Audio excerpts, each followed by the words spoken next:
So good morning, everybody. Thanks for coming along to the webinar. I am Dr Edward Beggan. I am the programme lead for the PgDip MEd Adult Learning, Community Development and Youth Work programme.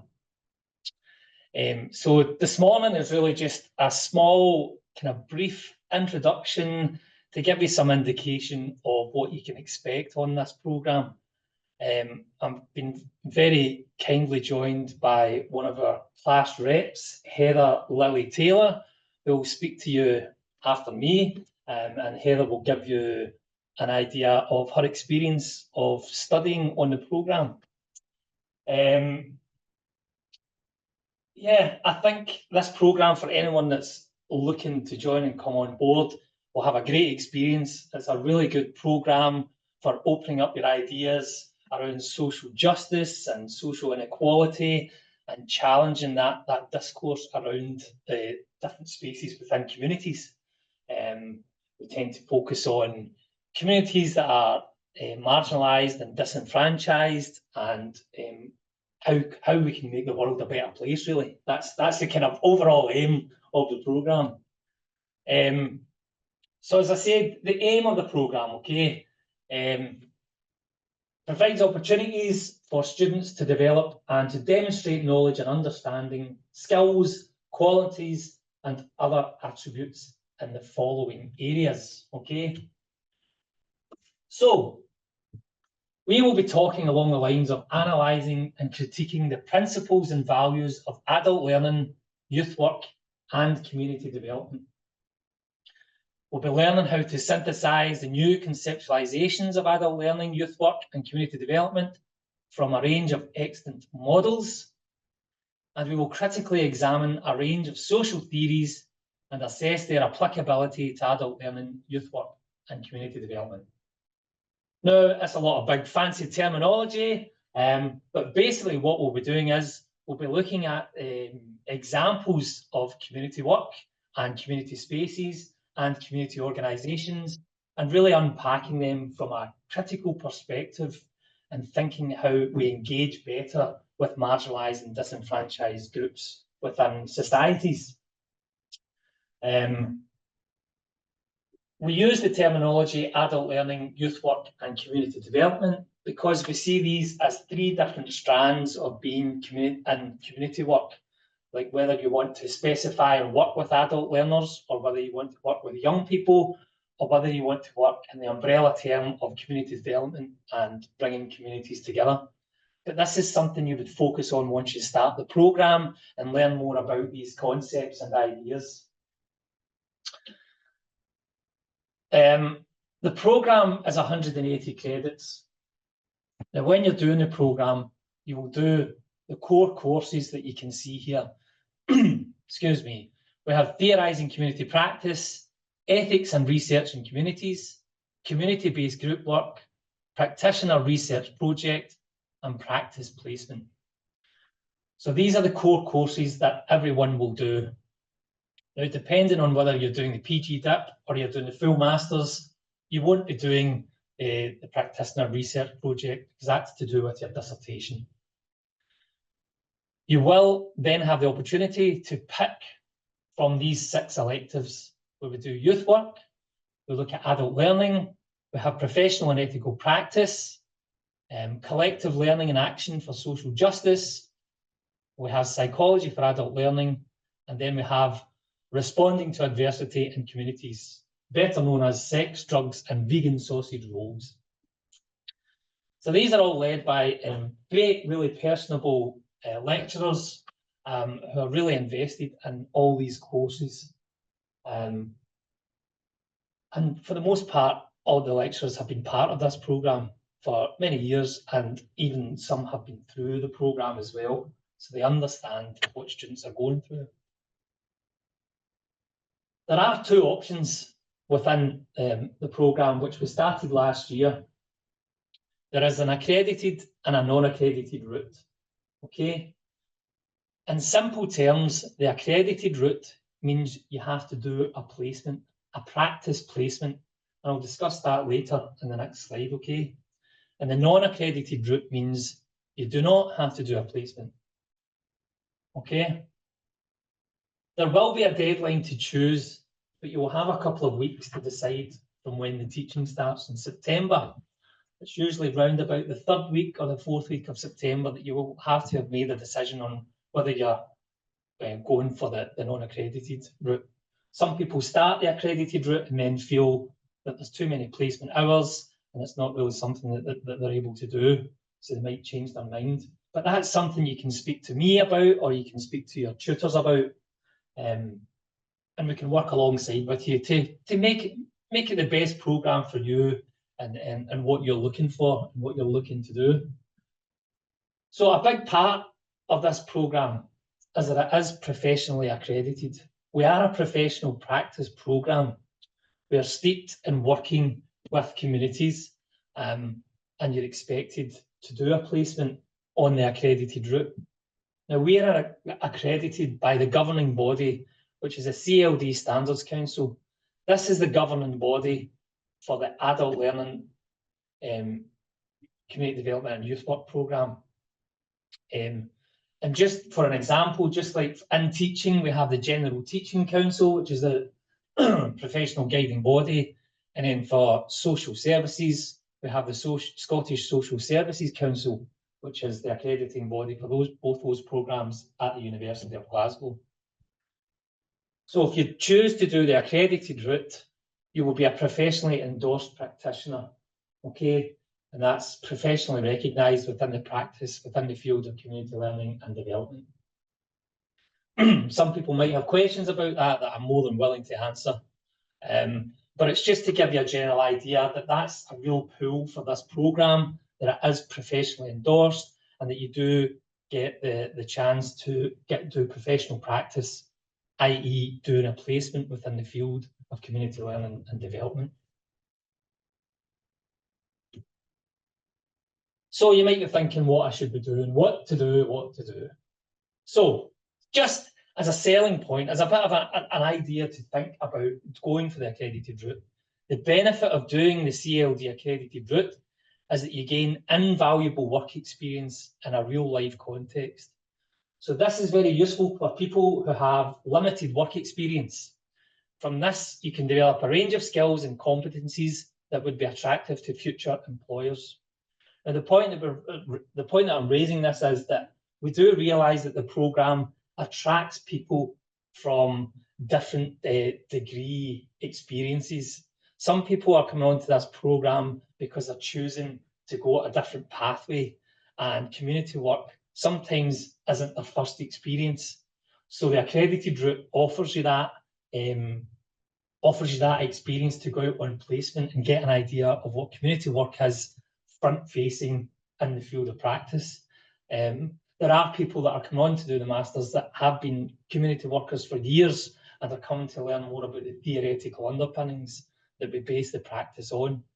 So there's sometimes that dichotomy, that difference of what people are expecting and people's different experiences. But the second point is here, if you already have work experience and your chosen career does not require professional qualification, then you might decide not to do a placement. Having a Masters, albeit not accredited, from the University of Glasgow will still stand you in good stead for good opportunities, for future opportunities. If you don't choose the placement option, you will still learn about working with people in communities, etc. Okay. So the professional qualification, choosing the accredited route, students will undertake a 480 placement hours in an adult learning, community development or youth work context. Now, you may not have an idea of where you want to go or the organisation that you want to go and do your placement in, but we can certainly help you with that. We have a database of different organisations that we have worked with over the years, and we can signpost you to places that you might want to go.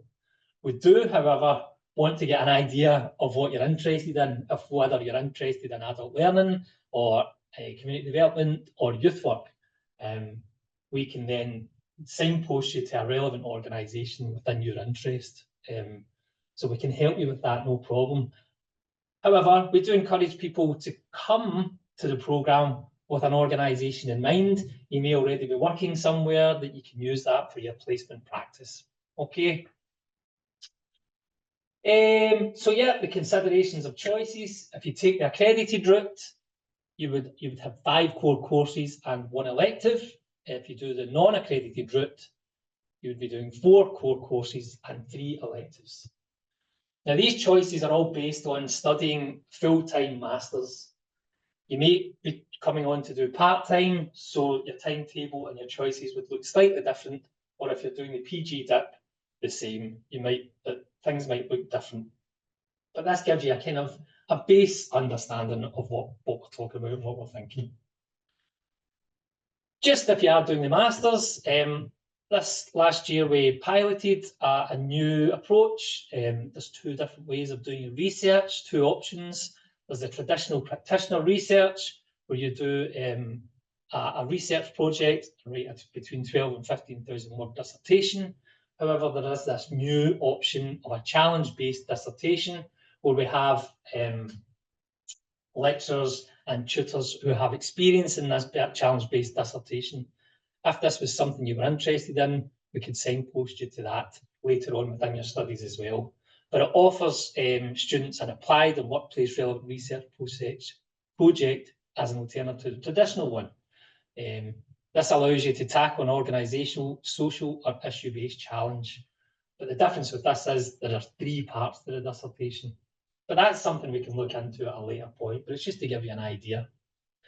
The final last thing I would like to say is we're always looking for class reps as well. So if that's something you're interested in doing, please come and see me on the week of the induction when the programme starts.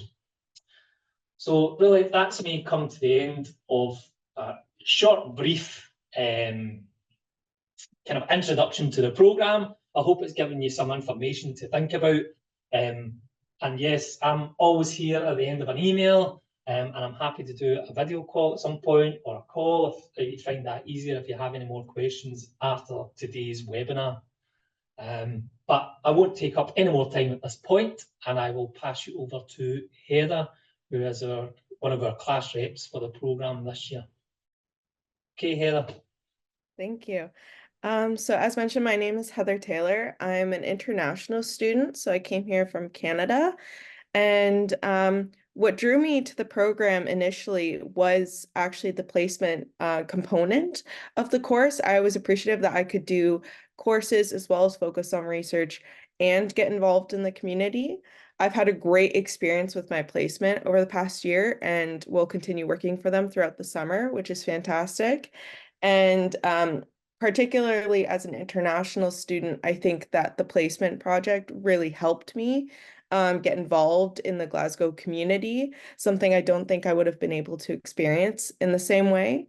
Another reason why I came specifically to the University of Glasgow was the University of Glasgow's focus on their international students. So if you're an international student here, there's a lot of support both within this program and the external University of Glasgow area. So there's a lot of focus on international inclusion and celebrations. So that was also a really exciting part of the program. I think one of the biggest things that I took from the courses was actually the discussions that we had with both the lecturers as well as my peers, who are all from various different countries, including China, Nigeria, Canada, the United States, and many others. So if I could give one piece of advice specifically for the courses, it would be to involve yourself in the group discussion as much as possible because you gain so much from it.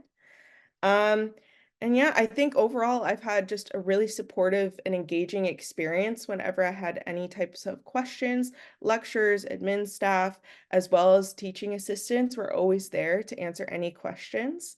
And so I do see a couple questions in the chat, so hopefully we're able to address those as well.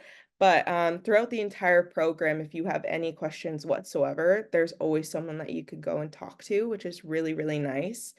And so there was mentioning of our courses and the programs that you have to go through. So I specifically am doing the Master's in Education and choosing the accredited route, of course. So I chose several different courses in one elective, and I am doing the 480 hours of my placement, which I just completed.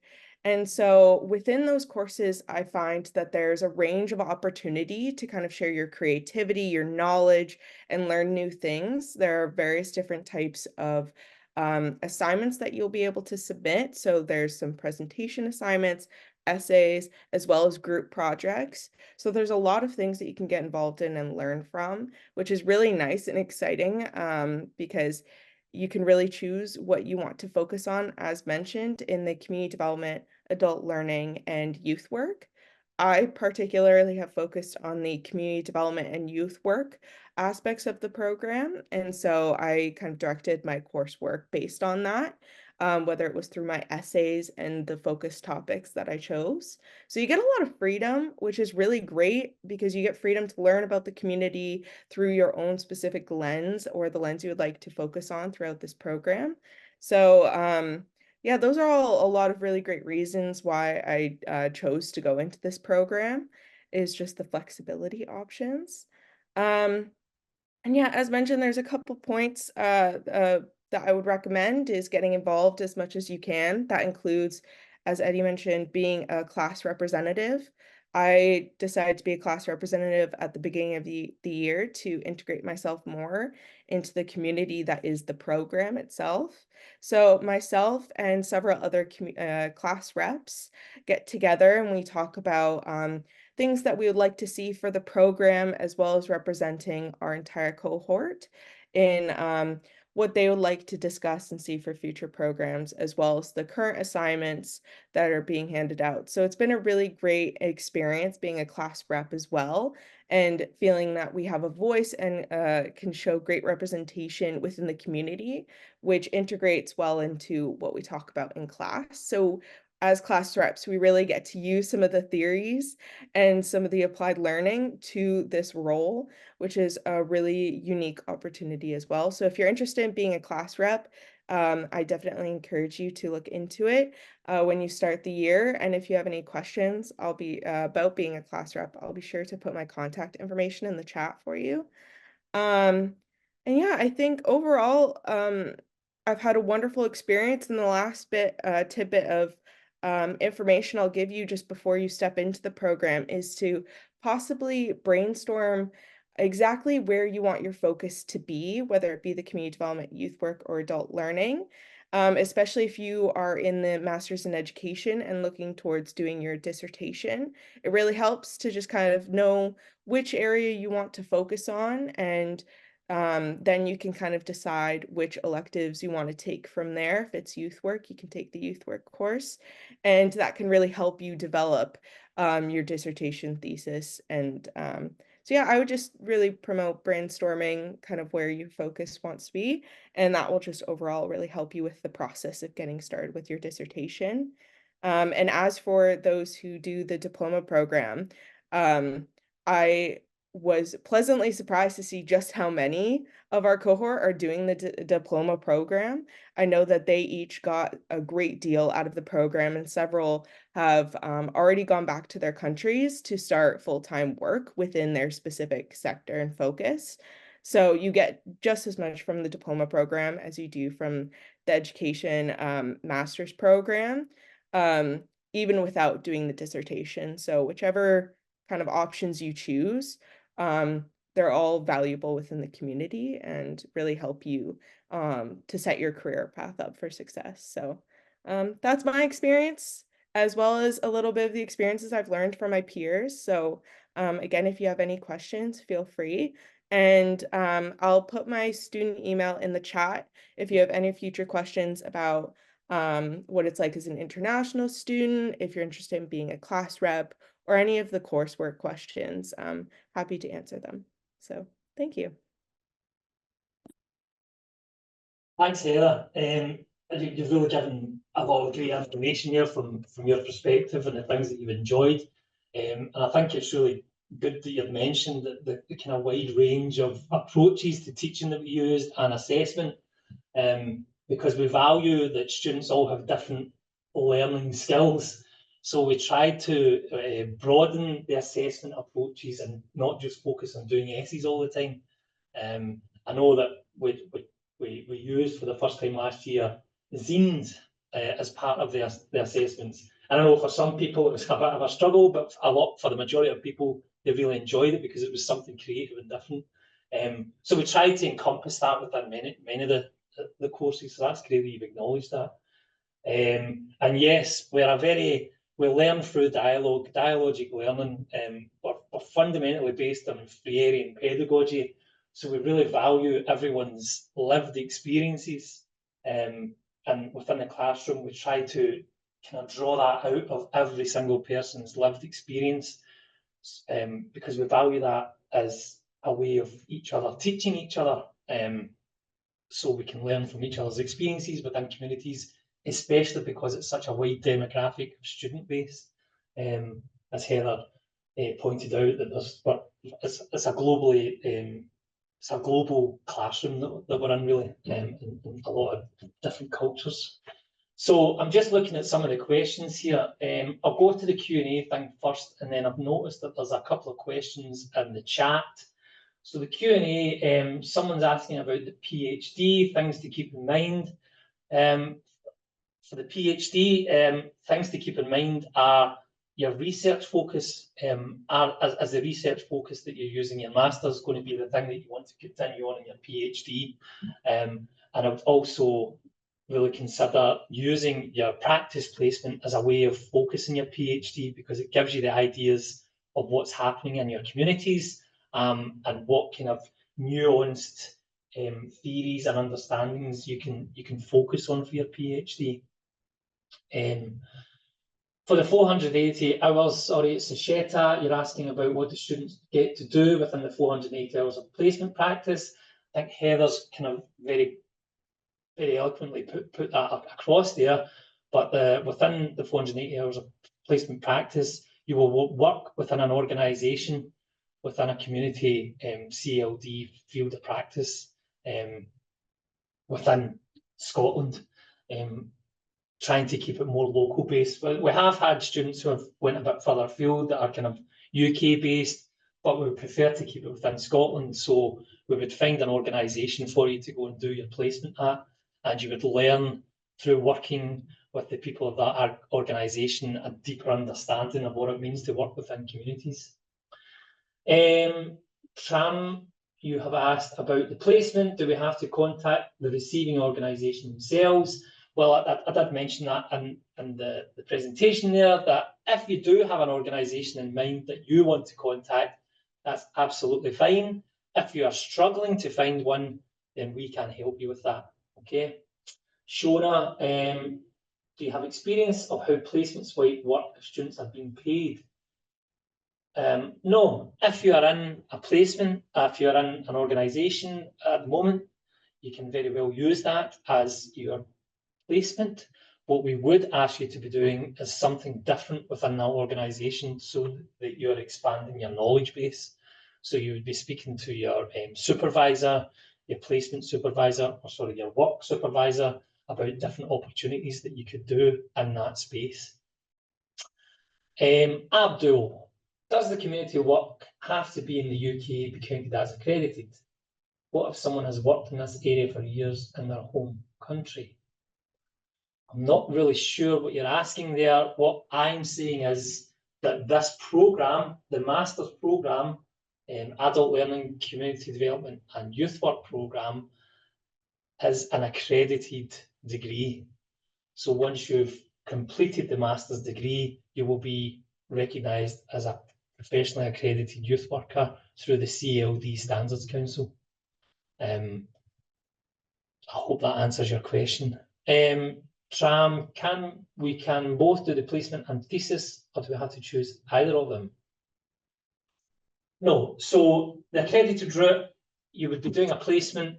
The only difference when you wouldn't do your thesis is if you're doing the PgDip.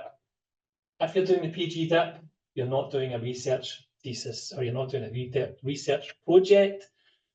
That's once if you're choosing to do the Master's Programme, then that's when you do the research, and you would do your research and your thesis over the period between May and August.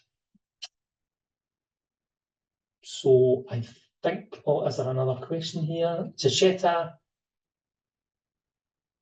I'd also like to ask, what are the kind of part-time jobs I can look into at the university as a student of this programme? That's quite a wide-ranging question, Sucheta.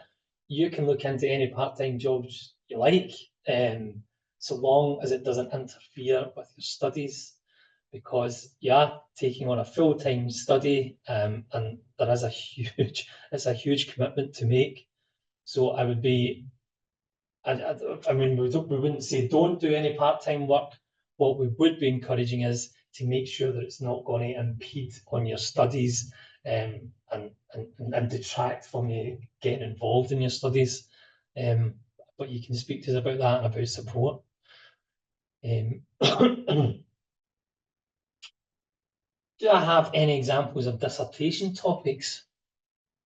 Right at this moment, where the one that's coming to mind is a student is looking into austerity and the lack of funding within communities, and how it impacts community spirit and how it impacts community organisations. And they're looking at the difference between the more affluent spaces within their community to that of the more marginalised areas of their community, and how that impacts people within those communities. There's also a student who's looking at immigration and the impact of how women's immigration and integration into local communities within Glasgow. Those are the two that are springing to mind at the moment, but I don't actually have a list of dissertation topics right at this moment. But really, it's a broad range that you can look at, like between social justice, between inequality, equity, power. Heather, I don't know if you have any ideas of what you're doing at the moment. Yeah, so I'm going to be doing the new type of dissertation, so the challenge-based dissertation. And this actually in part developed due to my placement experience. So I will be working with my placement organization to focus on youth leadership and engagement in decision making for the Glasgow West End community. So this again, it's something I noticed throughout my placement, that the youth that I was working with were engaging in all of these local councils acting as youth representatives, but focusing more on the quality of that engagement. And ultimately it comes down to the fact that it's one thing to have a youth representative, but it's another thing to actively engage that youth representative in decision making. So that's in general my topic. And so with the challenge-based dissertation, I will essentially be making a proposal to the organization that I work with to help improve that quality of engagement through a process that I will develop with the young people that will be a part of my research. So yeah, that's in general my topic, is community decision making for youth. So trying to again engage with the community development and the youth work parts that I focused on at the beginning of the program. Thanks, Heather. Brilliant. So what we would encourage is, when you're doing your dissertation, is that you are then speaking with people to create new knowledge and understanding. So it's about getting involved in the communities, and a lot of people use their placement to then create their research dissertation and research topic, because during the studies in the programme, they develop new understandings and theories and develop new questions and things that they want to find out.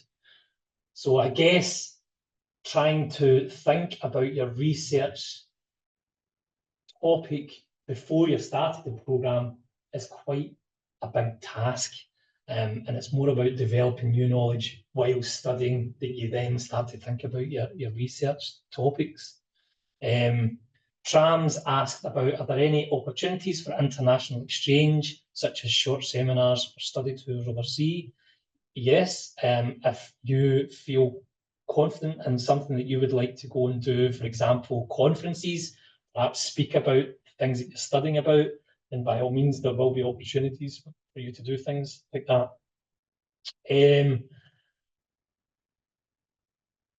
Yep, Laura, placement starts as soon as possible, because you don't want it to be overlapping and then you're going into May and June to try and complete your hours. So we very much encourage students to get started as soon as possible. Anissa, you have asked about a platform or a link for public to know more about the thesis, which students have already done. I'm not sure about that. That's a good question. I can try and find out. I'm not sure in the case of GDPR that we're able to share such information, but I can certainly find out about that. Okay. So I hope I've answered all the questions. I've been told that we've kind of run out of time, but Jennifer has said that there will be, she'll put in our emails, myself and Heather's emails out there for anyone that has any more questions, and we're very happy to answer any more questions that you have regarding the programme. And you also will get the video of this webinar for future reference as well. So Jennifer's just put my email up there in the chat, so take a copy of that. You'll also find my email on the website as well, and I can also signpost you to Heather if you don't manage to get Heather's email. Okay. Thanks everyone for coming along this morning. It's really encouraging to get the questions. It's really encouraging to see and hear from people that are thinking of joining the programme. I do think coming on this programme is a great transformative experience for people. It can really open your mind and open your eyes to what's going on in the world. It can be quite challenging, but we hope that that is about building confidence and building understanding and building new knowledge. Thank you very much, everybody, and hope to see you all soon.